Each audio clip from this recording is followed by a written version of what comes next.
ভোক্তা অধিকার সংরক্ষণে ২০০৯ সালে আইন প্রণয়ন হলেও এর সুফল পাচ্ছে না সাধারণ মানুষ। আইনি সীমাবদ্ধতার কারণে সুরাহা হচ্ছে না অনেক অপরাধেরও।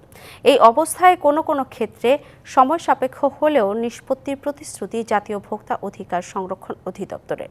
আর ক্যাবের দাবি, যে সর্ষে ভূত তাড়াবে তাতেই বাস ভূতের। এমন পরিস্থিতিতে পালিত হচ্ছে বিশ্ব ভোক্তা অধিকার দিবস। যেমন তেল বলেন, এটা বলেন, সেটা বলেন, সব কিছুতে দেখবেন ভেজাল, না হয় একটু কম, না হয় একটু এর মধ্যে একটা ২ নম্বর একটা কিছু আছে। কোহিনুর হক বাজার করতে এসে এভাবেই ক্ষোভ জানালেন তিনি। শুধু ওজন কিংবা পরিমাপে কম দেয়া নয়, অসৎ ব্যবসায়ীর চক্করে প্রতিনিয়তই ঠকছেন তার মতো ক্রেতারা। কখনো দাম দিয়ে কিনছেন মানহীন পণ্য, কখনো বা নতুন মোড়কে মেয়াদ উত্তীর্ণ ভেজাল খাবার। তরমুজ তো কেজি হিসাবে বেচার কথা না, কারণ তরমুজ তো আনে পিস হিসাবে। সে পিস হিসাবে ১৫০ টাকা আনলে সে এখানে ৪০০ টাকা করে বেচে। বাচ্চাদের জন্য 2 বক্স চকলেট কিনে বাসায় নিয়ে আসি। রাত 12টার সময়টা যখন খুলি দেখি যে প্রচুর বিশ্রী গন্ধ, ফাঙ্গাস পড়ে গেছে। তো ওনাদের আমি জানানোর চেষ্টা করি, কিন্তু ওনারা তো কলটা রিসিভই করেন না। পরে আমি ভোক্তা অধিকারকে জানাই।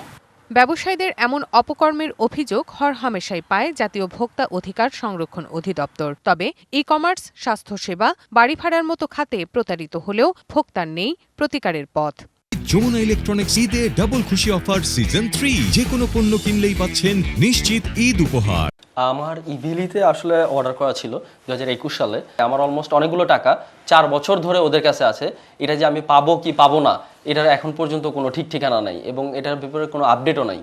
সংস্থাটির তথ্য মতে গেল বছরের জুলাই থেকে চলতি বছরের ফেব্রুয়ারি পর্যন্ত অভিযোগ জমা পড়েছে ৬৯,৮৩২টি। এর মধ্যে শুধু ই কমার্স খাতেই অভিযোগ অর্ধ লাখের কাছাকাছি, আর সাধারণ অভিযোগ প্রায় ২২,৫০০।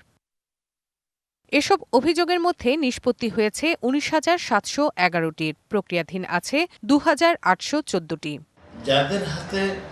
জাতীয় ভোক্তা অধিকার সংরক্ষণ অধিদপ্তর বলছে, অভিযোগ পেলে আইনি ব্যবস্থা নেওয়া হয়।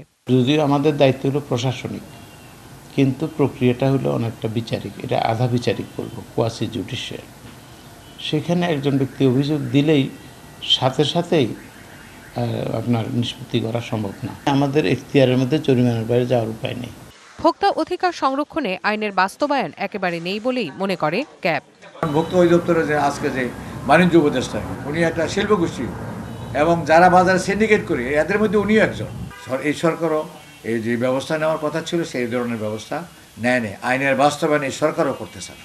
ক্ষেত্র বিশেষে এসব প্রতারণায় সরকার সহায়তা করছে বলেও দাবি করেন তিনি। Rifat Tasnuva, DBC news, Dhaka.